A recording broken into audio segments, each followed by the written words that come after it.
أستغفر الله العظيم أستغفر الله العظيم أستغفر الله العظيم لا إله إلا الله لا إله إلا الله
Subhanallah wa bihamdihi Subhanallahi wa bihamdihi, subhanallahi wa bihamdihi, subhanallahi wa bihamdihi, subhanallahi wa bihamdihi, subhanallahi wa bihamdihi, subhanallahi wa bihamdihi, subhanallahi wa bihamdihi, subhanallahi wa bihamdihi, subhanallahi wa bihamdihi, subhanallahi wa bihamdihi, subhanallahi wa bihamdihi, subhanallahil azim wa bihamdihi. Allahumma salli ala habibika sayyidina Muhammadin wa alihi wa sahbihi wa sallim. Allahumma salli ala habibika sayyidina Muhammadin wa alihi wa sahbihi wa sallim. Allahumma salli ala habibika sayyidina Muhammadin wa alihi wa sahbihi wa sallim. Allahumma salli ala habibika sayyidina Muhammadin wa alihi wa sahbihi wa sallim. Allahumma salli ala habibika sayyidina Muhammadin wa ala alihi wa sahbihi wa barik wa sallim. Allahumma salli ala habibika sayyidina Muhammadin wa alihi wa sahbihi wa barik wa sallim. Al-Fatihah.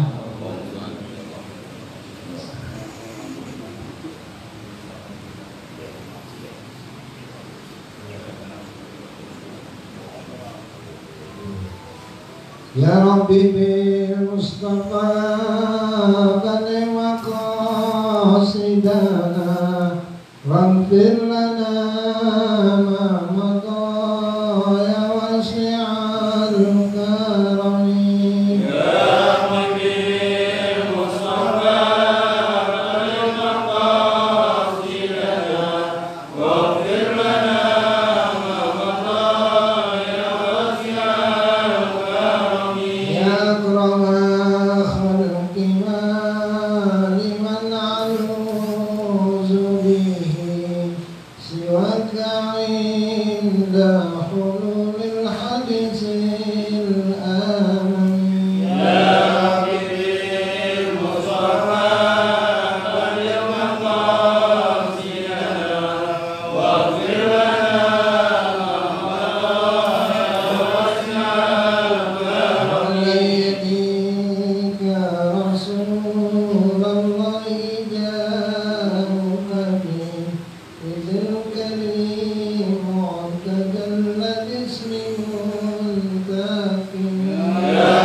Assalamualaikum warahmatullahi wabarakatuh. Bismillah walhamdulillah wassalatu wassalamu ala rasulillah Muhammad ibn Abdullah wa ala alihi wa sahbihi wa mawala amma ba'du. Rabbi shrah li sadri wa yassir li amri wahlul 'uqdatam min lisani yafqahu qawli. Rabbi zidni 'ilman nafi'a warzuqni fahman rabbal alamin. Fa'na bima 'allamtana wa 'allimna ma yanfa'una warzuqna 'ilman yanfa'una. Mari kita mulai pengajian kita yang baca Al-Quran Surah Al-Fatihah. Mudah-mudahan semua ilmu yang kita pelajari jadi ilmu yang bermanfaat. Hajat kita semuanya dijabah oleh Allah Subhanahu wa ta'ala.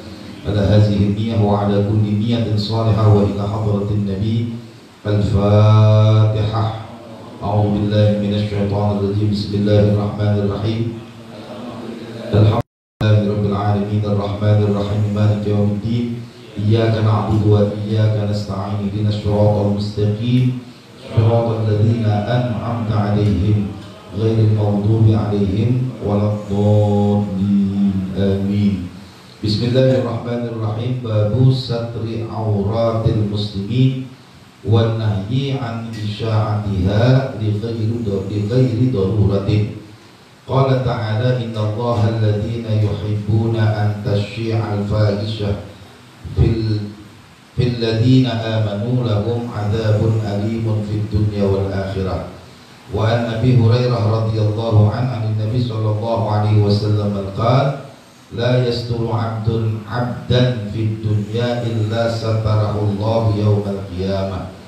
Rawahu Muslim wa anhu qala sami'tu Rasulullah sallallahu alaihi wasallam yaqul kullu ummati mu'afan illa al-mujahidin wa inna minal mujaharah ay ya'mala ar-rajulu bil-laili 'amalan summa yusbiha wa qad satarahu Allah alaihi fayaqulu ya fulan amiltul barihata kaza wa kadza wa qad bata yasturuhu rabbuhu wa yusbihu yakshifu sitrallahi alaihi. Muttafaqun alaih. Di bab yang lalu kita berbicara tentang ta'zim hurumatil muslimin. Di antaranya yang sudah kita bicara adalah hakul muslimin 'alal muslimi khamsun. Jadi haknya orang muslim terhadap orang muslim itu ada 5. Pertama, raddus salam, menjawab salam. Ya, mengucapkan salam hukumnya sunnah, menjawabnya wajib. Kalau kita berjamaah semacam ini, wajibnya menjadi wajib kifayah. Ya, ketika ada orang mengucapkan assalamualaikum, ya, maka kita yang berjamaah ini diwajibkan menjawab, tapi wajibnya itu fardunya kifayah. Satu dari semua yang ada ini jawab, maka gugur semua dosanya. Tapi yang dapat pahala hanya satu orang yang tadi menjawab. Nah, kemudian di dalam ayat juga Allah menjelaskan wa idza huyyitum bi tahiyyatin fahayyu bi ahsana minha. Kalau ada orang mengucapkan tahiyyah,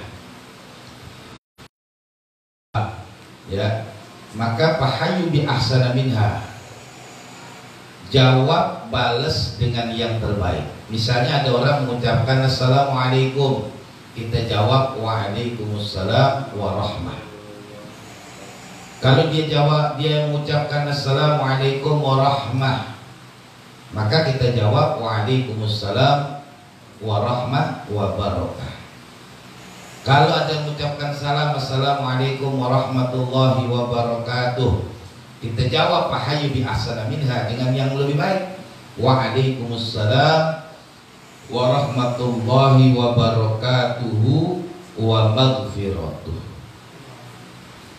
Dia kasih lagi assalamualaikum warahmatullahi wabarakatuhu wa maghfiratuh, kita balas lagi waalaikumsalam warahmatullahi wabarakatuhu wa maghfiratuhu wa ridwanuh, dan seterusnya. Ya, makanya mengucapkan salam hukumnya sunnah, tetapi menjawabnya wajib. Kalau misalnya yang kita lagi di dalam rumah, ada yang ngucapin salam, tetapi bukan ke rumah kita, ke rumah tetangga, kita dengar, jawab, gitu, ya, jawab, assalamualaikum, assalamualaikum, jawab waalaikumsalam.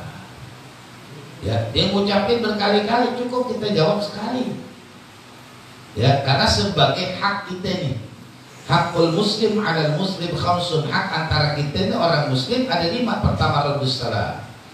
Yang kedua, wa iyadatul marid, menjenguk, nengokin orang yang lagi sakit.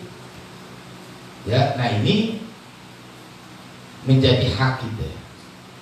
Artinya kalau ada orang sakit ya tengokin, kecuali saat sekarang orang sakit nggak perlu ditengokin. Iya, sekarang kan nggak boleh ditengokin. Orang sakit sekarang ya enak kan kita nggak tengokin, dia nggak perlu ditengokin, karena sama-sama takut kan gitu. Ya, jadi ya kalau misalnya kita tidak menengok, cukup dengan doa, karena pada kondisi-kondisi tertentu. Nah, yang ketiga, wattiba'il janaiz, mengikuti jenazah. Kalau kita sampai menyolatkan maka dapat 1 qirat. Kalau sampai menguburkan dapat 2 qirat. Ditanya 1 qiratnya berapa besar pahalanya? 1 qiratnya itu sebanding dengan Jabal Uhud. Kalau 2 qirat berarti 2 Jabal Uhud. Ya. Kemudian wa ijabatud da'wah. Yang keempat itu memenuhi atau menjawab daripada undangan. Ya, nah cuma kan kadang-kadang kita lain nih, kalau kita bilang insya Allah itu memang untuk ngenakin orang doang, padahal nggak bisa. Kalau yang benar sih, gimana bisa nggak? Saya nggak bisa. Usahain apa? Insya Allah, nah gitu dong. Nah, gitu. Tapi memang nggak bisa juga. Nah, padahal kalimat insya Allah itu di dalam ayat fala taqulanna li syai'in inni fa'ilun dzalika ghadan. Ketika ada yang datang kepada Rasul nanya, kata Rasul besok 3 hari itu ayat nggak turun. Turun ayat yang di hari yang ketiga itu apa bunyinya ini? Fala taqulanna li syai'in inni fa'ilun dzalika ghadan. Jangan kau katakan besok. Illa ayyasha'allah, kecuali kau katakan insyaallah. Makanya memang kewajiban kita itu ngucapinnya insyaallah, insyaallah. Ya, itu termasuk ijabatun doa. Kalau nggak bisa bilang mohon maaf ini saya nggak bisa karena berbarengan ada acara, misalnya berbarengan kebetulan pulang kampung, udah selesai. Ya, nah itu kewajiban kita ya ketika diundang untuk hadir, ketika diundang, kecuali memang kita sudah katakan nggak bisa hadir. Kemudian wa tashmitul atis, menjawab orang yang lagi bersin. Nah kadang-kadang nih kita yang ada orang yang bersin, kita yang alhamdulillah, kita yang jawab. Jadi kalau ada orang yang bersin hacu, dia ngucapin alhamdulillah, wajib kita jawab yarhamukallah. Jadi ketika ada orang bersin hacu, alhamdulillah, dia bersin ngomong alhamdulillah, kita yang dengar wajib jawabnya yarhamukallah. Jawab tuh. Enggak jawab gimana? Ya berdosa. Ya, karena termasuk bagian daripada hak di antara kita. Kalau dia nggak bersin, nggak ngucapin alhamdulillah, udah selesai, gak ada kewajiban kita jawab. Ya, nah ini yang perlu kita pahami, bagian daripada hak muslim. Nah di dalam riwayat Muslim, hakul muslim 'alal muslimi sittun. Di hadis lain mengatakan bukan 5 tapi 6 hak orang muslim. Tambahannya itu wa idas tansahaka fansahhu lahu. Kalau ada orang yang minta nasihat, nasihatin. Ya, tambahannya itu. Yang lainnya sama. Kalau ada orang minta nasihat, nasihatin. Sebisa dan semampu kita untuk menasihatinya, selesai. Itu bagian daripada hak. Kalau ada orang tolong dong kasih saya advice, nah apa namanya, semangat, motivasi, kasih sebisa apa yang bisa kita memberikan nasihat. Ya, walaupun Nabi sudah bilang taraktu fikum nasihatan, aku tinggalkan 2 nasihat, natiq wa ghairu natiq, yang berbicara dan tidak berbicara, yang berbicara Quran, yang tidak berbicara namanya kematian. Itu dah nasihat. Ya, makanya dikatakan oleh Nabi kafa bil mauti wa izah, cukup kematian menjadi nasihat. Nah kemudian di hadis berikutnya kemarin wa an Abi Umarah Ar-Ra' ibn al-Azib radhiyallahu anhuma qala amarna Rasulullah sallallahu alaihi wasallam bisab'in. Rasulullah memerintahkan kita ini kepada hal yang 7, nahana an sab'in, juga melarang kepada yang 7. Amarona bi'iyadatil marid, disuruh kita ini nengokin orang sakit, wa tibail janaiz, ya mengantarkan jenazah, wa tashmitul atis, menjawab orang yang bersin, wa ibrar muhsin, ya membantu orang-orang di dalam kesulitan, wa nasrul mazlum, menolong orang-orang yang terzalimi, wa ijabatud da', kemudian memenuhi undangan, wa ifsya'us salam, menebarkan salam, wa nahana, dan melarang kepada kami an khawatim au takhdumu bizahabi. Nabi melarang kita ini memakai emas, wa an syurbin bil fiddah, minum di tempat yang terbuat dari perak, ya, wa anil mabaizul khumur, jadi jangan meminum minuman keras, wa anil qasi, jangan mempunyai hati yang keras, wa an lubsil harir, jangan pakai pakaian dari sutra, ya. Tuh Nabi melarang semua semacam itu, ya. Nah kemudian di bab yang sekarang terkait dengan satru auratil muslim, menutup auratnya saudara kita sesama muslim, wanaha, dan dilarang antifsya'atiha, jadi dilarang kita membuka aibnya di ghairi darurah kalau memang tidak ada keperluannya, tidak ada hal yang memang mendesak, atau kalau bukan karena darurat. Innal ladina yuhibbuna an tasyi'al fahisah, sesungguhnya orang-orang yang senang menyebarkan sesuatu yang jelek, perbuatan yang kotor, billadina amanu, kepada orang yang beriman, lahum adzabun alimun, maka mereka akan mendapatkan azab yang sangat pedih di dunia wal akhirah, dan juga di akhirat.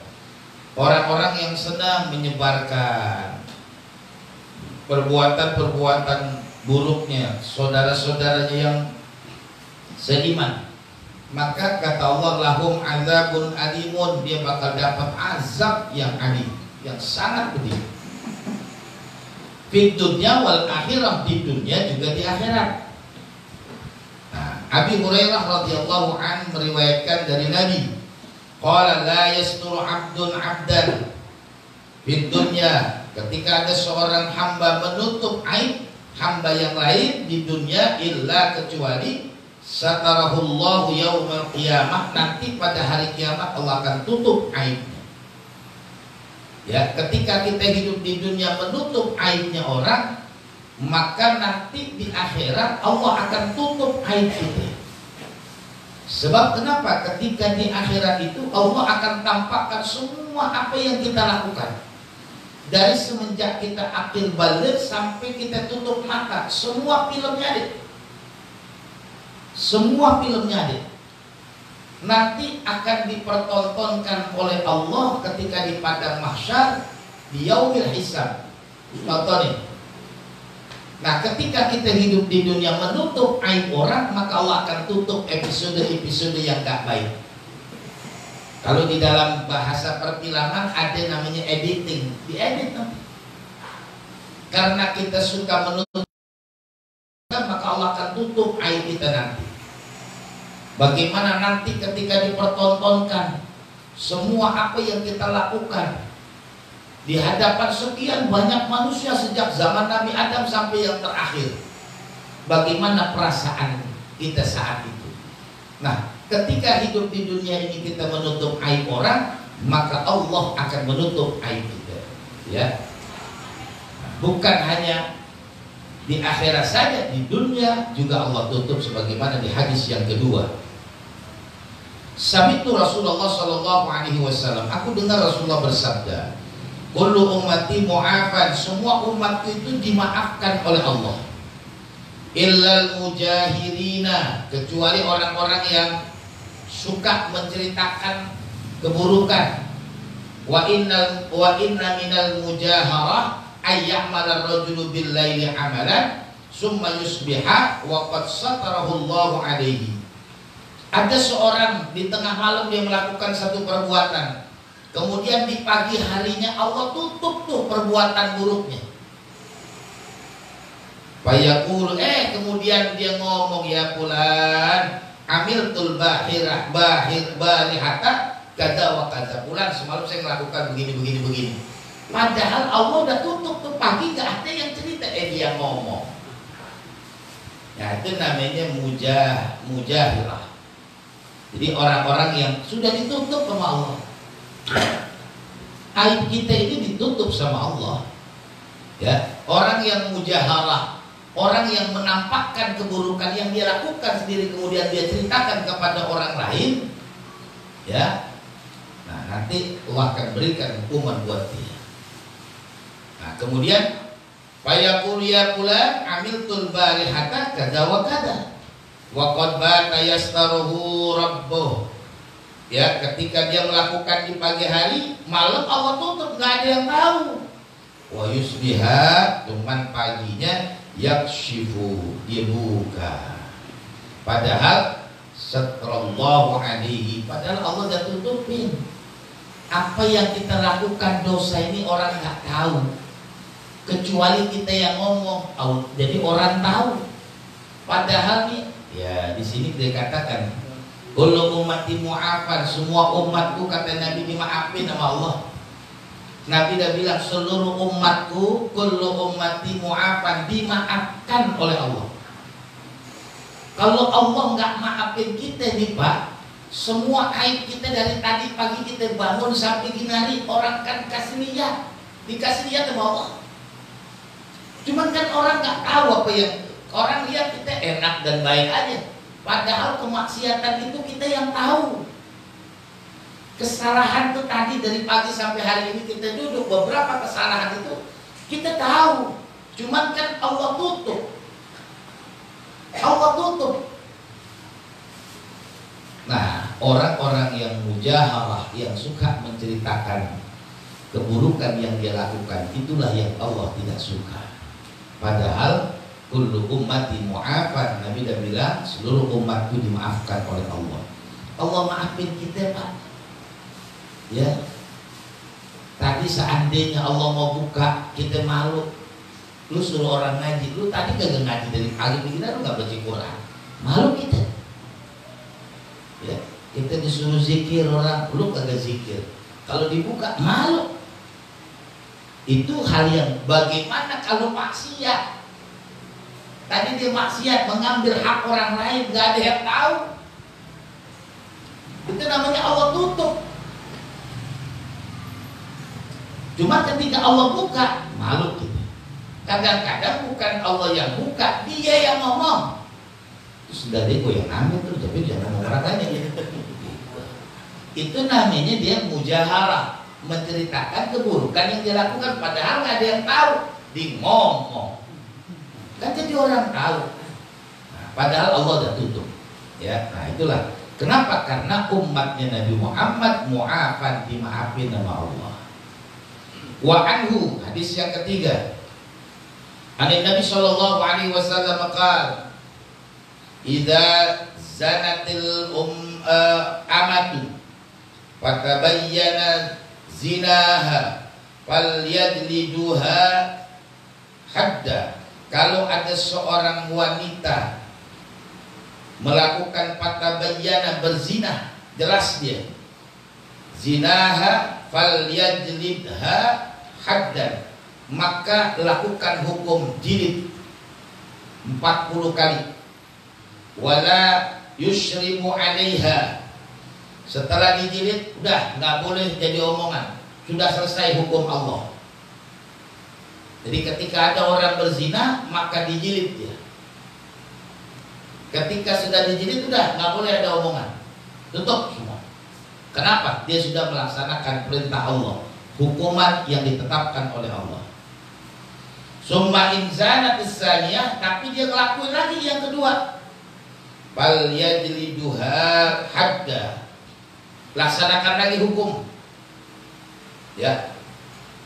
Wala yusarribu 'alaiha, wala yusarrib 'alaiha.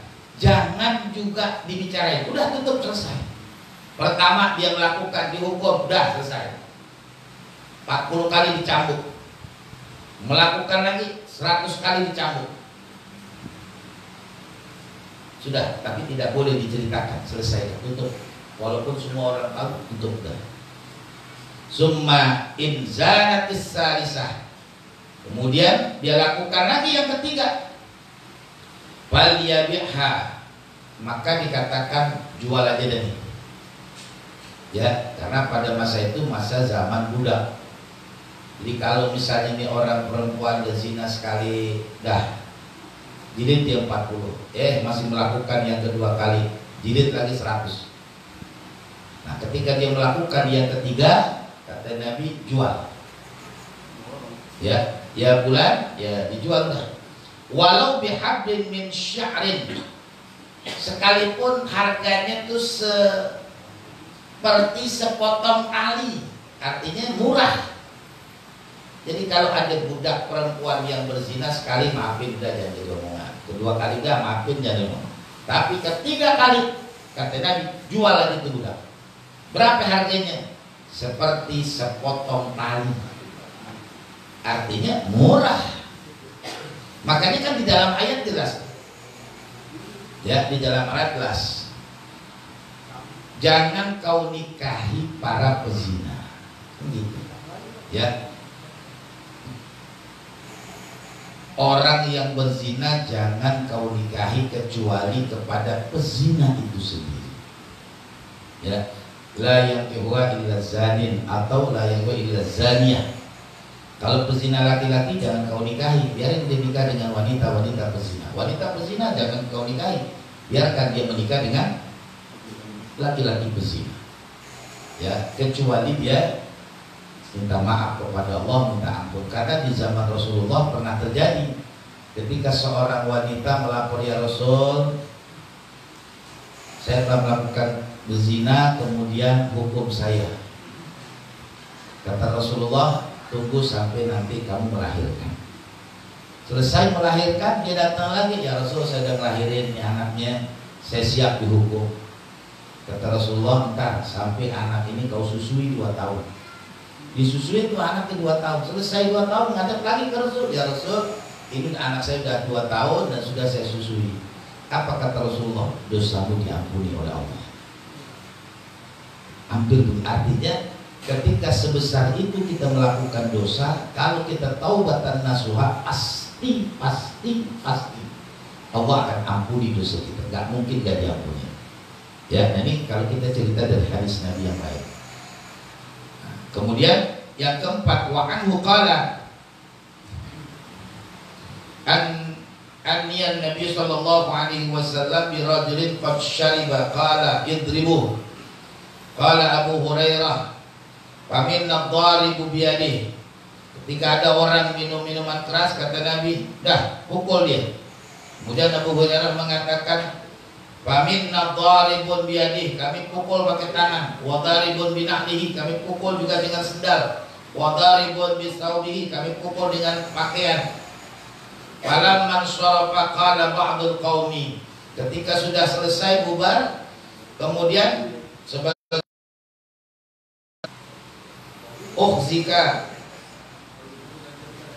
uhzaka Allah qala la taqulu hakada la tu'inu alaihi syaitan. Kemudian sebagian mengatakan, apakah ini sudah termasuk Allah akan berikan ganjaran? Sudah cukup, la taqulu hakada, sudah jangan bicara lagi. Ketika dia sudah menjalankan hukuman sesuai dengan apa yang ditentukan oleh Allah, maka selesailah. Jadi nggak boleh ada omongan. Ketika ada orang sudah melaksanakan apa yang ditentukan oleh Allah, udah selesai, nggak boleh diomongin. Ketika dia berzina sudah diraja atau sudah dihad, udah selesai, nggak ada. Ketika dia minum minuman keras kemudian dipukul, udah nggak ada. Jadi nggak berkepanjangan. Kenapa? Termasuk kategori menutupi aibnya. Kenapa? Karena dia sudah menjalankan perintah dari Allah Subhanahu wa taala. Kemudian babu qada'il hawaijil muslimin.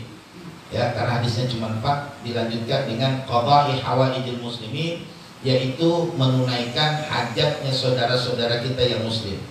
Qala Allah taala, Allah Subhanahu wa taala berfirman, wa'alul khaira la'allakum tuflihun. Berbuatlah kebaikan agar kamu tuflihun, beruntung. Wa qala ta'ala wa ma taf'alu min khairin fa innallaha bihi alim. Apa yang kita lakukan dari kebaikan itu, fa innallaha, sesungguhnya Allah dengan kebaikan itu alimun, sangat-sangat tahu. Enggak usah kita ceritain kebaikan kita, Allah tahu. Ya, kalau kita waf'alul khairah, kalau kita melakukan kebaikan itu pasti akan beruntung. Di dunia Allah kasih keberuntungan, apalagi di akhirat. Tapi ingat, wa ma taf'alu min khairin fa innallaha bihi alim. Apa yang kita lakukan kebaikan itu Allah tahu, nggak usah kita umbar, nggak usah, udah Allah tahu dah. Ya. Nah, kemudian wa an Ibnu Umar radhiyallahu anhuma anna Rasulullah sallallahu alaihi wasallam, sesungguhnya Rasulullah SAW bersabda, al-muslimu akhul muslim. Orang muslim bersaudara dengan orang muslim, seperti hadis yang kemarin. La yazlimuhu wa la yuslimuhu. Jangan saling menzalimi dan jangan menyerahkan orang muslim kepada musuh. Maka nabi hajati akhihi kana Allah fi hajatihi. Barang siapa yang dia membantu hajat saudaranya, kana Allah fi hajatihi, maka Allah akan bantu urusannya. Kalau kita menolong orang, maka Allah akan menolong kita. Wa man farraja an muslimin, barang siapa memudahkan urusan saudara kita yang muslim kurbatan akan kesulitannya, farrajallahu anhu biha kurbatan min qurabi yaumil qiyamah. Nanti Allah akan mudahkan dari kesulitan-kesulitan yang ada di hari kiamat. Apa kesulitan hari kiamat? Yaumun yafirrul mar'u min akhihi wa sahibatihi wa banihi. Nanti hari kiamat semua orang berlarian. Bapak tidak mau kenal dengan anak, anak tidak mau tahu dengan urusan bapaknya. Yafirrul mar'u min akhihi, daripada saudaranya, wa banihi, daripada kelompoknya. Lari semua, nggak ada. Nah, di hari itu semua merasakan kegelisahan. Orang yang ketika hidup banyak memberikan pertolongan buat saudara-saudaranya, nanti Allah akan berikan pertolongan. Kesulitan hari kiamat lebih berat dibandingkan kesulitan di dunia. Mau nolong siapa? Ya, karena di dalam ayat jelas, yaumun yafirrul mar'u min akhihi wa sahibatihi wa banihi. Ya, juga yaumun yafirrul mar'u, nanti bakal juga lari min abihi wa ummi, dari bapak dan ibunya, lari semua. Kita nggak kebayangin tuh bagaimana hari kiamat orang nggak mau nengok sama kita. Kita juga nggak mau nengok sama orang, karena semua merasakan sesuatu yang sama, kebingungan. Maka orang yang ketika dia hidup banyak menolong kesulitan-kesulitan orang, Allah akan bantu nanti dia. Masya Allah, berat Pak. Ya, nah, cuman memang ketika kita menolong orang juga lihat pertolongannya.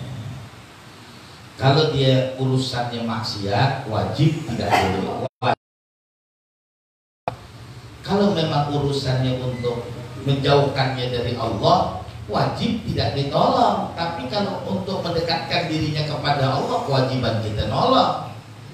Ya, jadi hadis ini jangan menjadi senderan kemudian minta pertolongan orang terus, enggak. Lihat bagaimana pertolongannya, masalahnya. Kalau terkait dia bisa menjauhkan dirinya kepada Allah, ya nggak usah kita tolong. Ya, nah ini yang harus juga kita lihat dulu persoalan kesulitan yang dihadapi oleh saudara-saudara kita yang muslim. Wa an Abi Hurairah radhiyallahu anhu Ani Nabi sallallahu alaihi wasallam qala man nafasa an mu'minin qurbatan min qurabid dunya, barang siapa yang memudahkan buat saudaranya yang mukmin akan kurbatan, kesulitan min qurabid dunya, dari berbagai macam kesulitan-kesulitan di dunia, nafasallahu anhu, maka nanti Allah akan memberikan dia kemudahan dari kesulitan kurbatan min qurabi yaumil qiyamah, dari kesulitan yang ada di hari kiamat. Wa man yassara ala mu'sirin, barang siapa yang mempermudah bagi orang yang dalam kesulitan, yassarallahu alaihi, maka Allah akan memudahkannya fid dunya wal akhirah, di dunia juga di akhirat. Kalau kita gampangin urusan orang, nanti di dunia Allah akan berikan kegampangan, di akhirat juga Allah akan kasih kegampangan. Ya. Wa man satara musliman, barang siapa yang menutup aibnya orang yang muslim, satarahullahu fid dunya wal akhirah, Allah juga akan tutup aibnya di dunia, dan juga Allah akan tutup aibnya di akhirat. Ya. Kenapa? Wallahu fi aunil abdi ma kana al abdu fi auni akhihi. Allah itu akan menolong hamba. Maka al abdu, selama hamba itu fi auni akhihi, orang yang suka menolong saudaranya. Wa man salaka tariqan, dan barang siapa salaka berjalan, tariqan di satu jalan, yaltamisu fihi ilman, kemudian dia dapetin ilmu dalam perjalanannya, sahhalallahu lahu, maka Allah akan mudahkan bagi orang yang berjalan cari ilmu, Tariqan ilal jannah, jalan menuju ke surga. Kayak kita nih, dari rumah kita jalan salakah tariqan, di satu jalan kita. Untuk apa? Yaltamisu bihi ilman, kita cari ilmu. Makanya dikatakan sahhalallahu lahu tariqan ilal jannah. Kita lagi dimudahin oleh Allah untuk menuju ke surganya Allah. Kita ini kurangnya apa? Kita ini kurang minta kepada Allah supaya kita mati syahid. Dalam doa kita ini kita jarang minta mati syahid. Mulai kita rubah juga. Artinya kalau nggak rubah tambah ada doa kita. Ya, kan rezeki udah dijamin sama Allah, umur udah ditentuin sama Allah, jodoh udah dikasih sama Allah dan tentu. Yang belum Allah tentukan tuh kita surga. Kan tergantung minta kita. Ini kita jarang. Di dalam kitab Irsyadul Ibad, di dalam babul jihad, di situ Nabi meminta kepada umatnya untuk supaya minta biar mati syahid. Supaya kita mati syahid. Soal nanti matinya gimana aja nggak ada masalah. Ketika ada orang yang mati minta mati syahid, walaupun dia matinya di atas ranjang, tetap ditulis sebagai orang yang mati syahid. Hampir begitu tuh Nabi mengatakan. Ada orang yang minta mati syahid, kemudian matinya tetap di atas ranjang, tetap ditulis sebagai orang yang mati syahid. Kayak kita ini kan lagi berjalan di jalannya Allah, duduk ngaji dari rumah. Kalau di dalam babul ilmi kan dikatakan ketika orang yang kita nih, langkah kita udah ditulis sama Allah, ampunan, derajat. Kemudian dari rumah sampai sini, kemudian balik ke rumah, malaikat udah menaungkan sayapnya. Kemudian juga tidak hanya itu, malaikat doain kita dari rumah sampai kita di taklim ini, sampai nanti kita balik, malaikat gak akan pernah berhenti berdoa. Allahumma ighfir lahu, Allahumma arhamhu, Allahumma tub alaihi. Dan yang keempat, kayak kita duduk nih di majlis ilmi di mana aja, nggak ada doa orang yang majlis ilmi yang ditolak oleh Allah. Doa kita ini nggak ada yang ditolak. Kenapa bisa tertolak? Nah, nanti pembahasannya beda. Kita udah majlis ilmi kok doa kita belum dijabah oleh Allah. Nah, nanti ada itu pembahasannya lain. Tetapi orang yang duduk di majlis ilmi, pertama udah dikasih tahu, sama dia menjalankan menuju jalan surga. Langkahnya sudah ditulis ibadah. Malaikat akan mengikuti dari pergi sampai dia pulang. Dan malaikat mendoakan. Dan malaikat akan mengaminkan doa kita. Makanya sepanjang kita jalan dari rumah menuju ke tempat majlis ilmi, dari majlis ilmi kita pulang ke rumah, jangan lepas berdoa. Nah, di antaranya itu saya nitip minta doanya supaya kita ini mati syahid. Mati syahid. Masya Allah, orang yang mati syahid itu diceritakan di dalam babul jihad, sebelum dia mati Allah sudah tunjukkan tempatnya. Itu orang yang mati syahid, Allah udah kasih lihat tempatnya ya, dikasih lihat. Di antaranya yang tukang nuntunnya, ontaknya Aisyah radhiyallahu anha belum mati dan dikasih lihat. Dan diperkirakan 3 hari lagi dia kembali menghadap kepada Allah. Tempuran, dia pengen mati, kagak mati. Karena memang dijadwalnya 3 hari. Berperang dari pagi sampai kagak mati. Pisau yang menempel, kagak nempel. Di hari yang ketiga, dia berperang juga pengen mati. Akhirnya di tengah malam cuma karena terkena anak panah baru dia meninggal. Kenapa? Sebelum dia meninggal Allah sudah kasih tahu tempatnya, udah dibawa ke malaikat. Ini rumahmu, ini istanamu, ini bidadari yang sudah disiapkan oleh Allah. Dan ini semua apa yang akan dipersiapkan ketika kau datang. Makanan semua udah Allah siapkan. Dan ini kebun semua milik kamu. Akhirnya dia bilang, saya nggak mau balik lagi ke dunia. Nggak bisa, kamu harus balik. Ini kan udah dilihatin kan juga nggak balik. Enggak, kata mereka, karena 3 hari lagi kau akan kembali menghadap kepada Allah. Dia pengen jangan sampai 3 hari, kalau bisa 2 hari.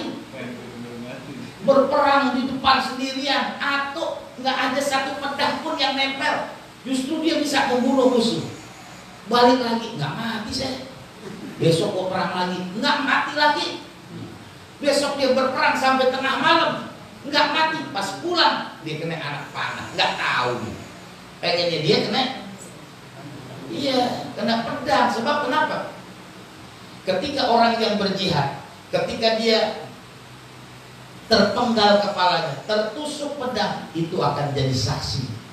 Di padang mahsyar pedangnya masih nempel. Di padang mahsyar pedangnya akan menempel di kepala, di bagian tubuhnya. Dan disitulah para malaikat tahu ini orang-orang yang mati syahid. Nggak usah diperiksa, tempatnya udah ada semua. Yang di padang mahsyar menghisap biarin aja. Ini enggak nih, bawa. Udah tempatnya masing-masing. Masya Allah. Itulah orang-orang yang mati syahid. Maka Nabi di dalam babul jihad, di dalam kitab Irsyadul Ibad di situ menjelaskan supaya kita minta mati syahid. Minta mati syahid. Insya Allah. Beberapa orang yang saya lihat mati dalam syahid itu nikmatnya luar biasa. Ya. Orang-orang yang mati ketika di majlis ilmi, selesai ngaji dia pulang sakit kemudian meninggal dunia. Kayak salah satu merbot di musola tempat saya ngaji, selesai azan dan azannya dihabisin, bukan di tengah-tengah azan. Selesai azan dia duduk, selesai kembali menghadap kepada Allah. Dihabisin dulu tuh azan. Azan isya-nya dihabisin, baru dia kembali menghadap kepada Allah. Kalau dia minta, saya mau sholat maghrib dulu ya, azan, saya mau azan dulu kan, azan. Ini lagi kurang sehat, diminta saya azan dah, dia azan. La ilaha illallah. Udah habis. Masya Allah. Begitu nikmatnya. Saya anterin sampai ke kuburannya. Masya Allah, nikmat. Orang tinggal begini luar biasa. Iya, makanya saya bilang dia bang usianya dah hampir 70 tahun ke atas. Cuma saya bilang, pokoknya kita minta supaya mati syahid. Dia nggak tahu mati syahid ketika di azan. Kan nggak tahu. Ya, siapa tahu kan kita nanti selesai sholat. Assalamualaikum warahmatullahi wabarakatuh. Kemudian Allah ambil, kan enak. Nah, itu minta supaya kita mati syahid. Makanya di sini dikatakan, man salaka tariqan yaltamisu fihi ilman sahhalallahu lahu bihi tariqan ila jannah. Kalau kita jalan di satu jalan, kemudian kita cari ilmu, ya, sahhalallahu lahu tariqan ila jannah, Allah mudahin ke surga. Pokoknya kita nggak usah takut nih, doa kita nih yang lagi nuntut ilmu nggak bakalan ditolak sama Allah. Minta, cuma kita kan jarang minta, pulang-pulang aja. Padahal di malaikat ngikutin kita, nungguin kita doa. Ini orang agak doa dari berangkat sampai pulang. Iya, padahal malaikat pengen aminin, gue pengen aminin kata malaikat, diam aja lagi. Iya, walaupun di hati kita nih Pak, minta. Ya Allah, sehat, rezeki lancar, urusan mudah ya Allah, meninggal syahid, husnul jalan, gitu aja lah. Minta aja. Masya Allah, Allah tuh lagi memberikan kita luar biasa. Wa majtama'a qaumun fi baitin, dan tidaklah satu kaum kumpul di satu rumah, min buyutillah, dari rumah-rumah Allah Ta'ala, yatluna kitab Allah, dia baca Al-Quran, wa yatadarasunahu, kemudian dia pelajari Quran, bainahum, di antara mereka, illa nazalat alaihimus sakinah, kecuali Allah akan turunkan ketenangan dan kedamaian. Kita jalan dari rumah udah menjadikan bonus untuk mendapatkan surga. Kita bicara tadi ayat Allah, illa nazalat alaihimus sakinah, Allah turunkan kedamaian di hati kita masing-masing. Ya, wa ghasyat amur rahmah, Allah cucurkan rahmat di hati kita. Cuma kita nggak berhasil aja. Padahal Allah turunin rahmat, Allah kasih ketenangan dalam diri kita.